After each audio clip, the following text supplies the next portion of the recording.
Chapter 4. The first principle in the science of getting rich. Thought is the only power which can produce tangible riches from the formless substance. The stuff from which all things are made is a substance which thinks, and the thought of form in this substance produces the form.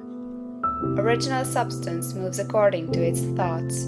Every form and process you see in nature is the visible expression of a thought in original substance. As the formless stuff thinks of a form, it takes that form. As it thinks of a motion, it makes that motion. That is the way all things were created. We live in a thought world, which is part of a thought universe.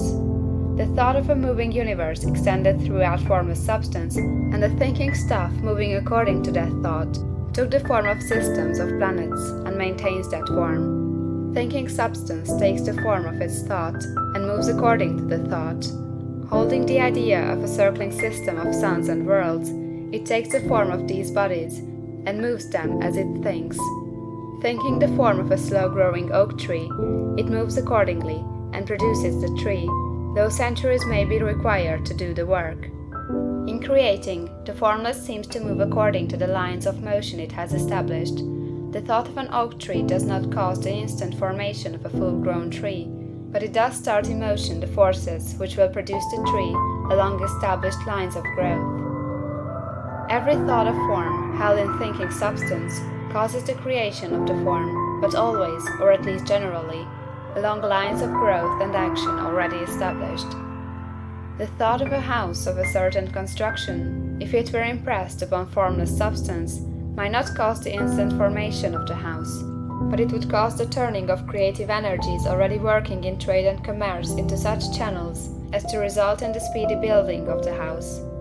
And if there were no existing channels through which the creative energy could work, then the house would be formed directly from primal substance, without waiting for the slow processes of the organic and inorganic world. No thought of form can be impressed upon original substance without causing the creation of the form. Man is a thinking center and can originate thought. All the forms that man fashions with his hands must first exist in his thought. He cannot shape a thing until he has thought that thing. And so far man has confined his efforts wholly to the work of his hands. He has applied manual labor to the world of forms, seeking to change or modify those already existing. He has never thought of trying to cause the creation of new forms by impressing his thoughts upon formless substance. When man has a thought form, he takes material from the forms of nature, and makes an image of the form which is in his mind. He has so far made little or no effort to cooperate with formless intelligence, to work with the Father. He has not dreamed that he can do what he sees the Father doing. Man reshapes and modifies existing forms by manual labor. He has given no attention to the question whether he may not produce things from formless substance by communicating his thoughts to it. We propose to prove that he may do so, to prove that any man or woman may do so, and to show how. As our first step, we must lay down three fundamental propositions. First, we assert that there is one original formless stuff, or substance, from which all things are made. All the seemingly many elements are but different presentations of one element. All the many forms found in organic and inorganic nature are but different shapes, made from the same stuff. And this stuff is thinking stuff. The thought held in it produces the form of the thought. Thought, in thinking substance, produces shapes. Man is a thinking center, capable of original thought.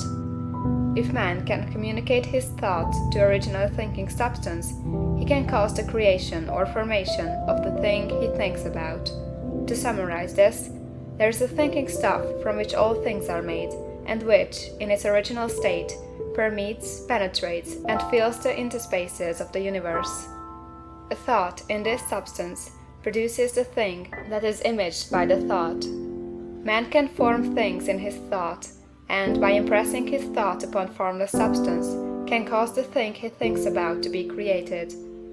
It may be asked if I can prove these statements, and without going into details, I answer that I can do so, both by logic and experience. Reasoning back from the phenomena of form and thought, I come to one original thinking substance, and reasoning forward from this thinking substance, I come to man's power to cause the formation of the thing he thinks about. And by experiment, I find the reasoning true, and this is my strongest proof. If one man who reads this book gets rich by doing what it tells him to do, that is evidence in support of my claim. But if every man who does what it tells him to do gets rich, that is positive proof until someone goes through the process and fails. The theory is true until the process fails, and this process will not fail, for every man who does exactly what this book tells him to do will get rich.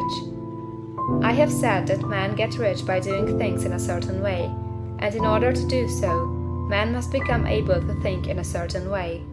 A man's way of doing things is the direct result of the way he thinks about things. To do things in a way you want to do them, you will have to acquire the ability to think the way you want to think.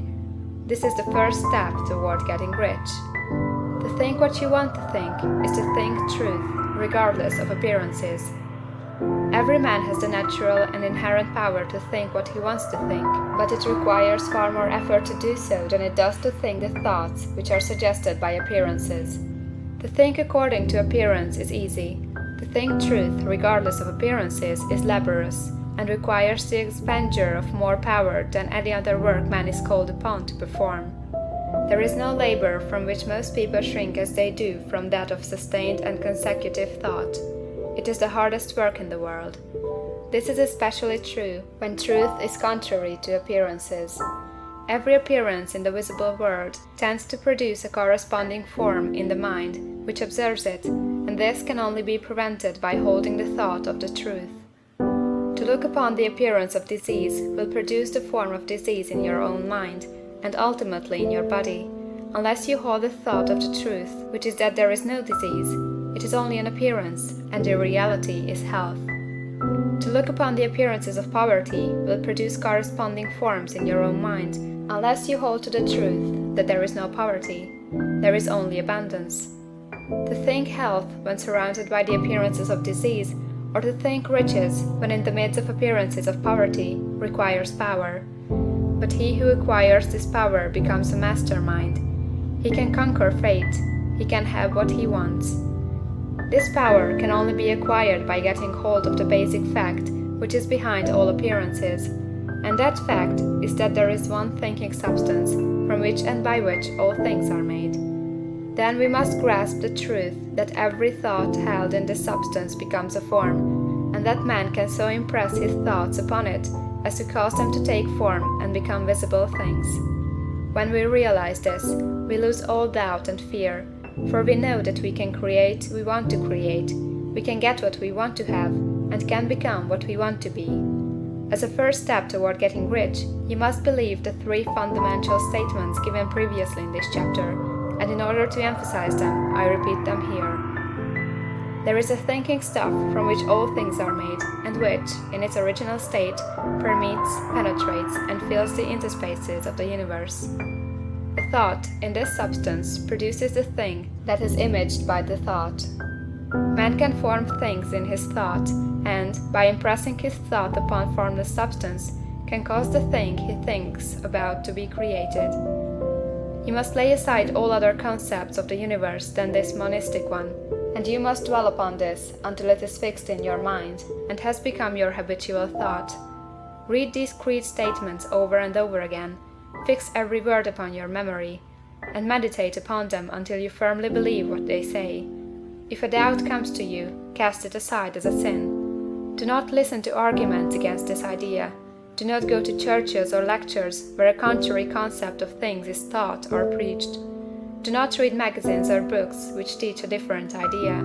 If you get mixed up in your faith, all your efforts will be in vain. Do not ask why these things are true, nor speculate as to how they can be true. Simply take them on trust.